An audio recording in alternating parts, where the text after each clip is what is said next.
Hey guys, welcome to another one of my videos. This is Neo RC Racer bringing you the drive review and full review, I guess, of the Kyosho RB7 SS. We're going to start off by talking about the actual track time that I had with the car, what my impressions were of it, and from there we'll transition into the ease of tuning, and then we'll cover durability. And from there, we'll talk about kind of the support that you get for this particular vehicle. And then we'll wrap it up with my conclusion of the car and whether or not I'd recommend it at this point.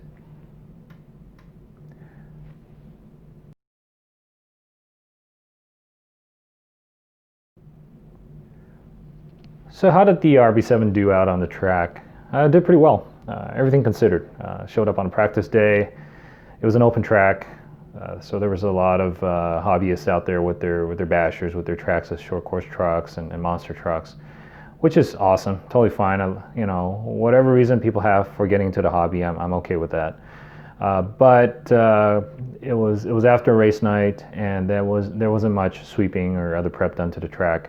So it was really dusty out there. There wasn't a lot of traction, and the only set of tires I had were a set of AKA Scribbles.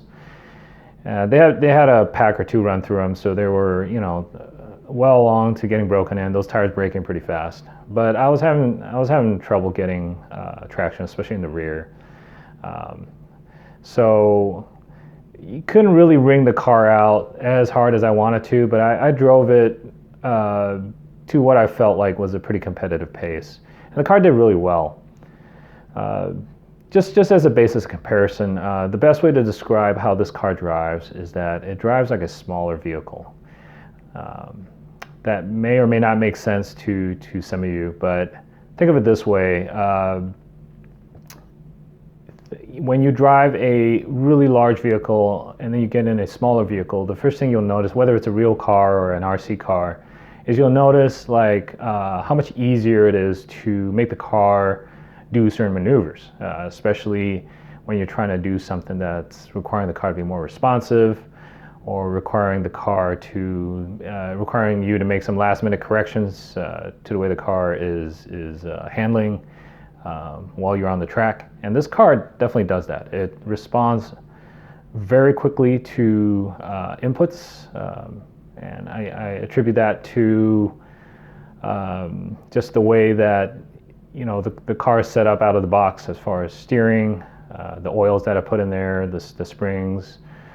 You can tune any buggy to drive a certain way, but out of the box, this car is very responsive, to the point of it being just a tad bit too darty for me. I found myself turning down my servo speed on my transmitter a little bit to kind of calm it down on the straightaways.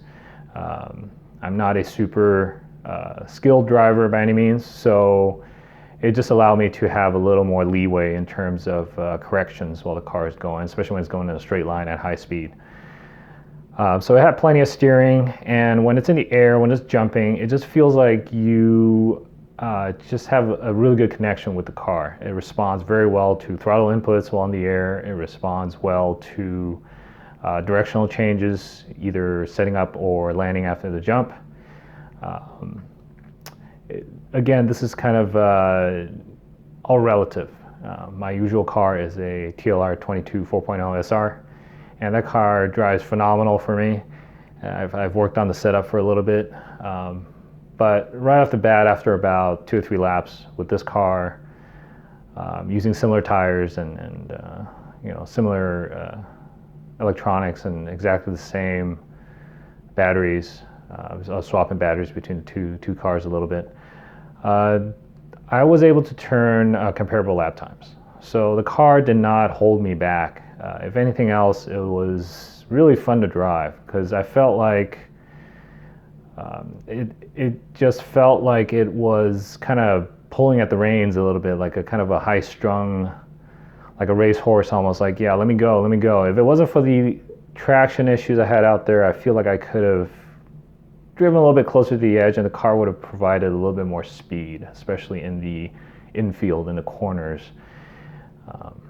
And we'll look at some footage here real quick to show you the track layout and to watch the buggy go around. a little bit.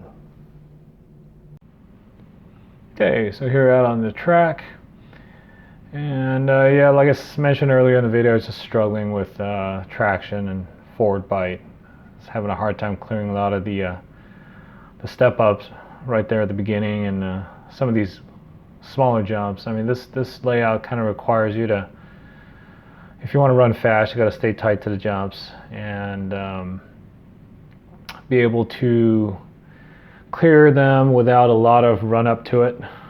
Otherwise, you're losing pretty much a second every corner if you have to go wide to get a run up. And struggling with rear traction, as you can tell, but the car lands and jumps pretty well. Jumps real tight. It keeps itself low, doesn't get all out of sorts no matter what angle you hit the jumps at, and lands pretty plush. Lands planted. You've got control of the car pretty much right away. Ooh, took that last corner pretty wide. And yeah, just a little bit of traction, I can clear that step up okay. But yeah, the buggy just has a lot of steering, really responsive, really fun to drive.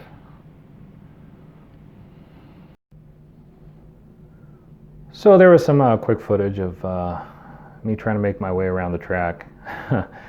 With a new car coupled with the traction issues that I had, I was tiptoeing a little bit. You know, I wasn't really pushing the car probably as hard as I'd like, up to 100%. But you know, just to get some laps in, get a feel for the car. It served its purpose. The other thing I like to talk about, I already mentioned that the car kind of drives like it's smaller than what it looks like. It's just kind of a really responsive car.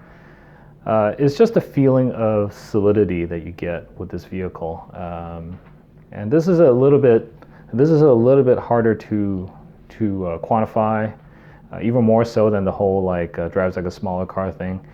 You really just feel like the car kind of gathers itself really well after a jump, that it recovers from the turns very quickly.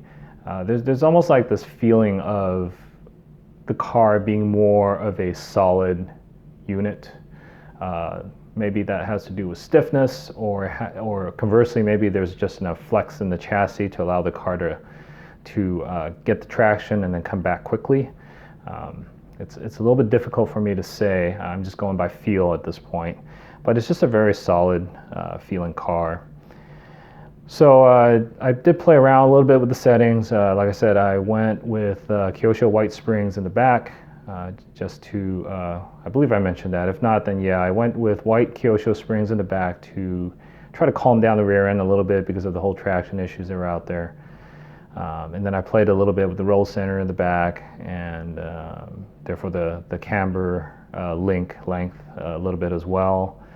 And then just with ride height and toe and camber on front and back, and the car responded really well. Every time I made a change and I took it out there for a couple laps, the car was reacting differently. So it reacts really well to tuning changes, and I like that in a car because it means that it's got, you know, it's not gonna have you chasing your setups all the time because you make a change and oh my gosh, you know, nothing changed, so let's make bigger changes, and pretty soon you can pretty much tune yourself out of that window at some point when you're kind of trying to make the car do something, and all these little incremental changes aren't, you know, getting you to where you need to go. I feel like this car responds pretty well to any of these changes. So let me take the body off here so we can kind of just stop staring at a painted shell. So responds to changes really well, and overall I think, you know, even with all my struggles out there with traction, I just really enjoyed driving this car. It's got me excited about what potential that it has, and I got to be honest with you, I haven't really felt that way in a while about a kit. Don't get me wrong, the TLR that I drive right now is a fantastic car, but I feel like the major difference between at least TLR and the Kyosho RB7, at least between the 2240 and the RB7, is that the TLR right out of the box stock settings is super easy to drive. It's like a big pussycat. It just you can pretty much like monkey around with the throttle and steering. The car will not, you know, reach back and bite you. It's out there. It's planted. It's got a lot of rear traction, and it's got a really good amount of steering. It pretty much will do everything you ask just right out of the box. It's not the fastest. The back end's just not as alive as, for example, the associated cars, or in this case, the Kyosho. But you know, it's a safe car, safe setup right out of the box. It allows anybody to get on the radio and just drive without just getting out of sorts. I feel like with this car, it's actually starting on the opposite end of the spectrum to a certain degree, which is the car is quick and it requires more attention on the part of the driver, in that the inputs and everything are more sensitive. The car reacts quicker. But to me, it just tells me, like, right out of the box, I have the potential there for this thing to you know, be quick, to be competitive. And all I have to do is calm it down, versus the other way with the TLR, which is I almost feel like I have to free it up a little bit to get some of the speed that I want.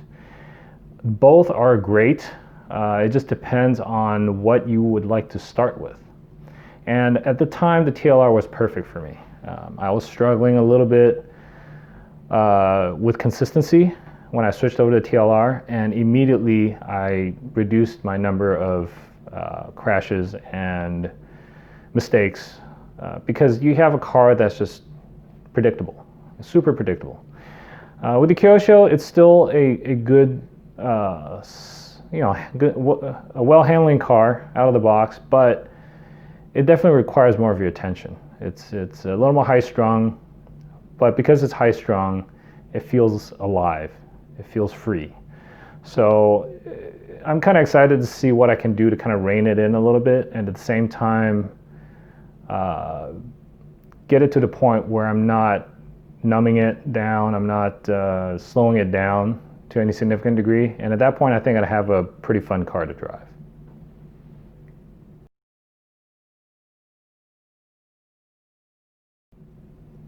So how's the ease of tuning? Well, I gotta say it is not really up there with some of the kits nowadays, and I'll explain why. One of the reasons is glaringly obvious. I mean, if you look at the ball cups on here, you just don't really see them like this anymore, which is, you know, they're not pass-through, and the ball cups or the ball studs themselves are not set up for a hex wrench. So in order for you to put spacers on or change positions, mounting positions for the ball studs, and you know, you're trying to change your roll center, or you're trying to change your camber link height, you know, all these settings that, you know, a lot of people do to kind of make smaller adjustments. Now you got to like take off the ball cup, which is never great. You know, popping off ball cups all the time tends to loosen them, and then after a while they just start popping off on their own when you're out there running.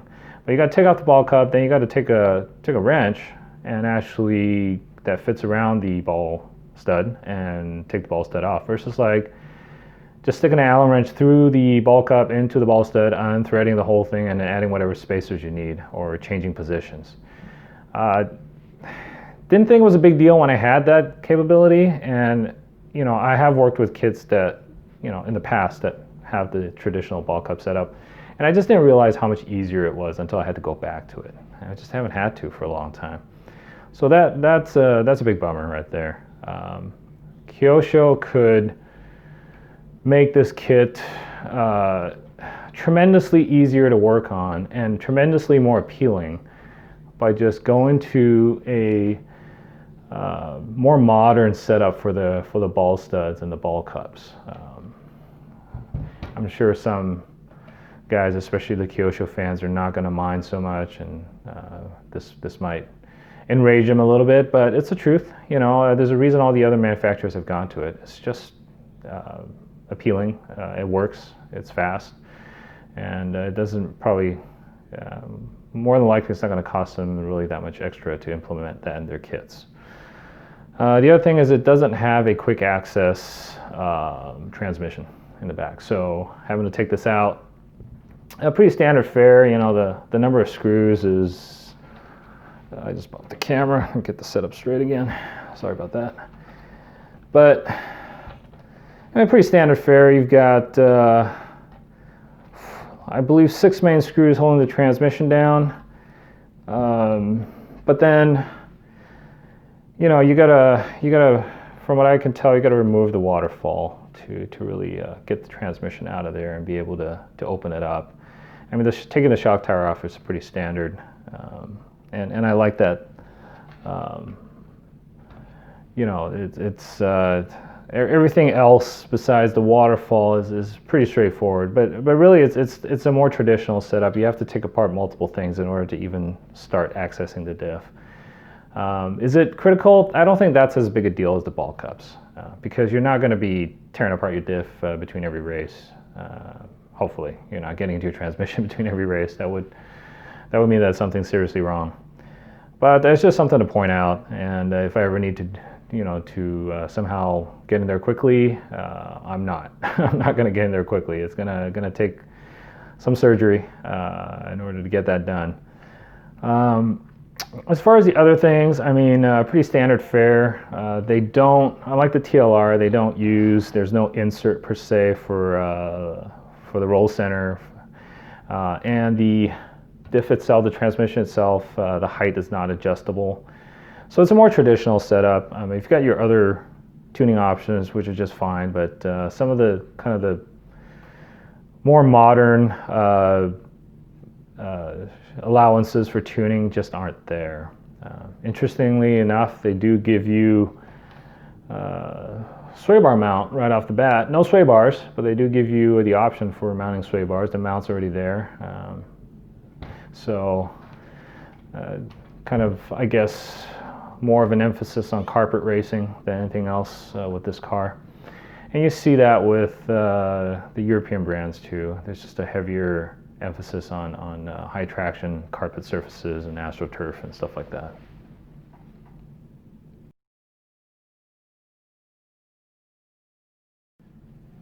So how's the durability? Pretty good. I'd say it's right up there with most of the modern kits. That probably comes about from the good quality plastics that they use. I mentioned that in my build review. But I had some pretty good tumbles with this car. Because of the traction issues, there were a couple times where I went to give it full throttle right before jump. It would fishtail, and before I realized it, it was coming off the jump all crooked, and I hit, one time I hit a wall, going sideways, kind of glanced off a wall. The car did a few cartwheels.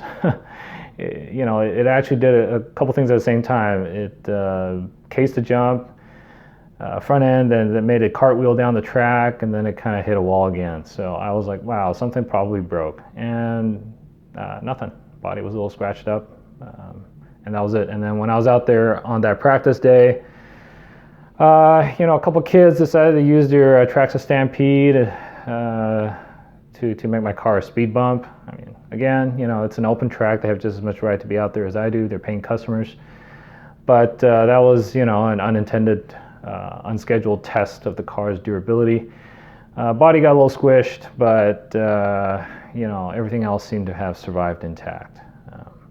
So the plastics on the car and, you know, the shock tower designs and the geometry of everything seems to lend for a very solid car, in that there's nothing that's going to get ripped off or chipped off or snapped when you send the car flying, or if somebody else, you know, puts a big old vehicle on top of it, or you know, spikes you going into a turn. Looks like it survives pretty well. So no complaints there at all.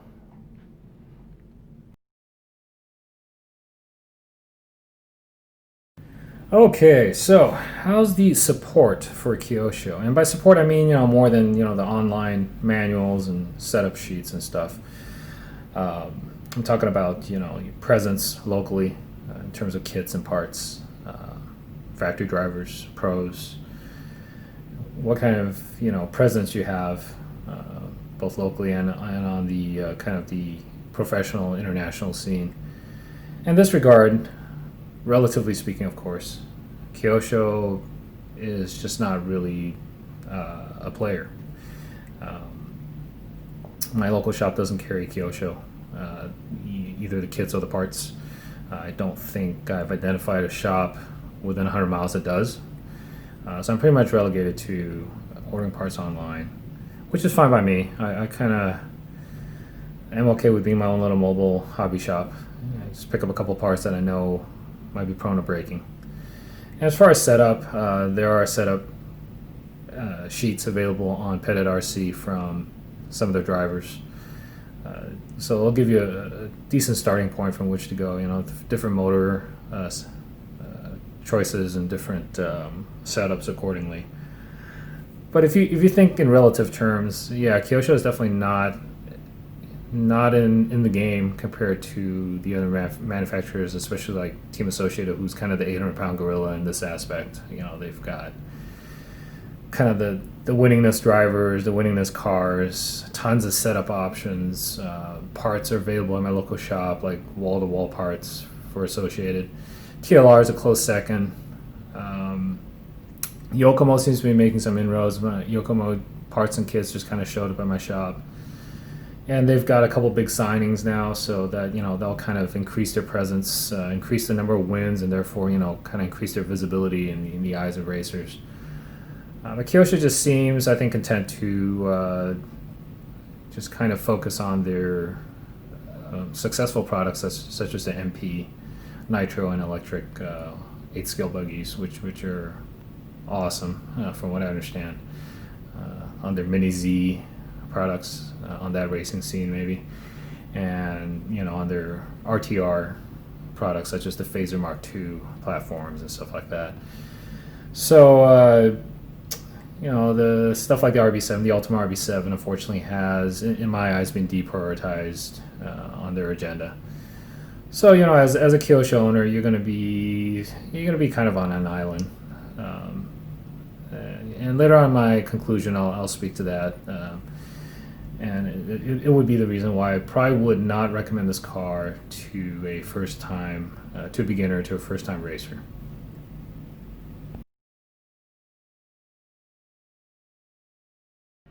Alright guys, to wrap things up here, basically I recommend getting this car, with one exception. If you're a total beginner, you might want to think twice. Just because the build is a little more finicky. If you watch my build review, I'll speak to that. And also just because of the lack of presence and lack of support from Kyosho, at least in my area. But it seems like that's kind of the case in a lot of places right now in the US. If you're a beginner, you got enough things to worry about. It's probably not a good idea to be kind of left out there on your own without any kind of help as far as setups and troubleshooting. But if you're a little more experienced, or if you're a beginner and you just don't mind being on an island, figuring things out for yourself, kind of going at your own pace with something a little bit different, then I would still highly recommend this car. It's just got a different character. It's fun to drive, and I'm looking forward to spending more time on this. I think I'll do a follow-up review once I've had more time on it, get the tuning sorted out, and also maybe add a couple modifications to it. Alright guys, thanks for watching. If you like the content, please hit like and subscribe. Otherwise, thank you guys very much. Take care, and we'll see you next time.